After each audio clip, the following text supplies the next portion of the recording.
ever been through an exercise to define a company mission, vision, and values and spend days staring at the wall or banging your head up against your table or just feeling like you've been lost in the abyss? Or, maybe you have a mission, vision, values already and it's the normal corporate gobbledygook, nonsense that means absolutely nothing that could apply to any business anywhere in the world at any time, which I think is probably the default. Or you have this really lofty aspirational kind of message that you might see on like a poster somewhere with like a people, what's a really good one? Motivation posters. Oh, everybody in like a rowboat rowing the same way and being like, teamwork, it's wonderful. We've gone through a mission, vision, values, recently, and going through the exercise of it just reminded me of how completely nuts this is. And the first question you of course run into is like, there's a certain level of like, let's just say, values, do you really need a document, right? So like, honesty, integrity, trustworthiness. If you're hiring retail workers, do you really need to define a core value saying that you're not going to steal from the company? And I've seen these companies list values of being like, you don't steal. And that's a pretty fundamental, I think, something disconnected at that point.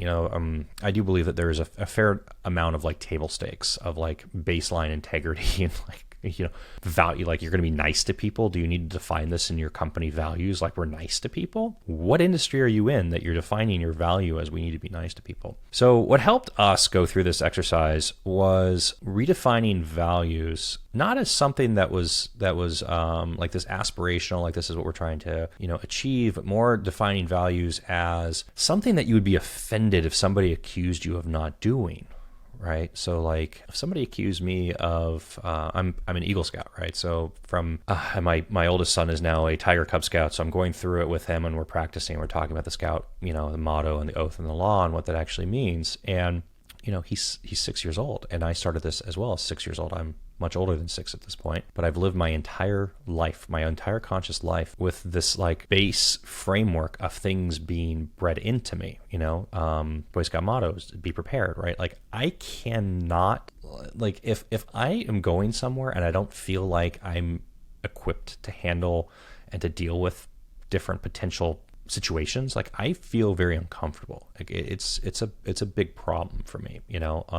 Emergency preparedness at our house is a big thing for me, right? It's just core to my nature. Anyway, so if somebody, if I was accused of not being trustworthy, right? Like that's a pretty aggressive assault on my core psyche and framework as a person. And I didn't invent this idea, by the way, of like I don't want to say like anti-values, but like, what are your core values for a company that if somebody that was working for you or if you as the company or an employee was accused of not adhering to or not doing or not being, that it would be so reprehensible to you that you would be offended, freak out, and have like a esoteric crisis, right? That's a value. That is your actual value for your business that you want to adhere to, right? What else is a value? A value is something that you are using to make hiring and firing decisions from. A retail employee stealing from the cash register, if you caught that, what happens? You separate that employee immediately, right? Like there's not like a counseling session or performance improvement plan. It's just like you've violated a core tenet and value, like there's just like you can't steal, right? Like you can't have access to a cash register and steal. Based on what your business is and what you are and what you're doing, you probably already know what these things are. What are behaviors where if they maintained would be separation, would be like, this is just not a good fit, like, you hear companies that have rules that say like, don't hire assholes, right? Like don't be evil was another one, right? Like that's a great aspirational thing, but like define evil. That's the other thing. You have to be able to define these things and have, a very specific, behaviors around them. Like don't be evil. Like what's evil is manipulating, is giving Apple billions of dollars a year to be the default search engine for all iOS devices sold worldwide. Is that evil? Like, I don't know, you're squeezing out competition. Like, is that evil?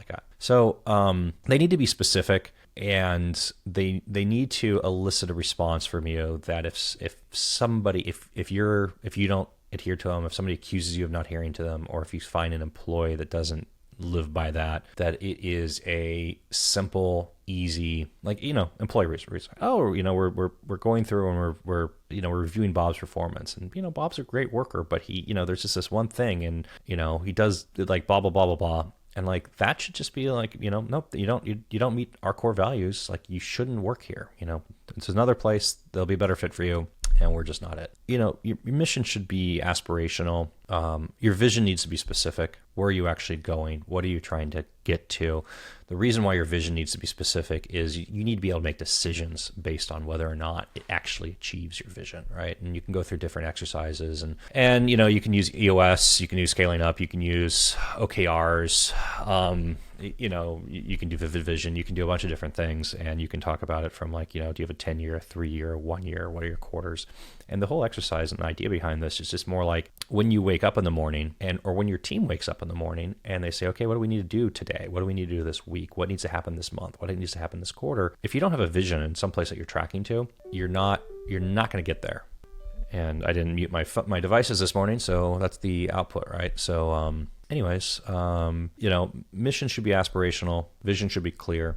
Start on a long one. It's easy. You say you start at the 10-year mark, we want to achieve X. And then when you look at it and say, okay, in order to achieve X in 10 years, we need to do Y in 3 years. It means we need to do Z in 1 year. And then you backing up, and it's actually a really good filter to run through because, things like, what is the most important thing for us to do this quarter? Well, right now, my quarter is all about, can we scale can we have a consistent and scalable sales process? There's lots of other stuff the business can do, always stuff that the business can do. But the only thing that actually matters in that in order to hit our 1-year plan is necessary to hit our 3-year plan and our 10-year plan is, can we develop and scale a sales process? Is it repeatable? Is it scalable? Does it work? Does it not work? Nothing else matters. And the clarity that you get out of that is actually very refreshing.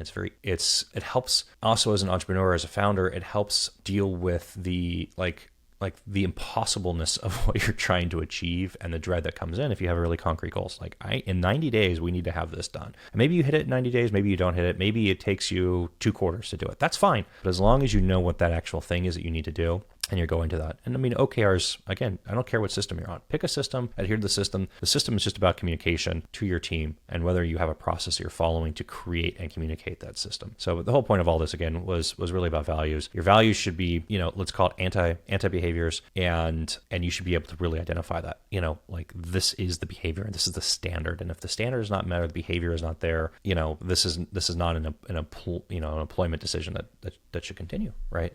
It should just be that simple. Like we shouldn't hire this person or we shouldn't employ this person, and it should be clear on both sides, by the way. This is not like a one-sided thing where your team doesn't know what the values are. Like they need, you know what the values are, right? This is communicated, this is shared, this is discussed. So I'm Max Clark. That's a quick thought on mission, vision, values, but really on values.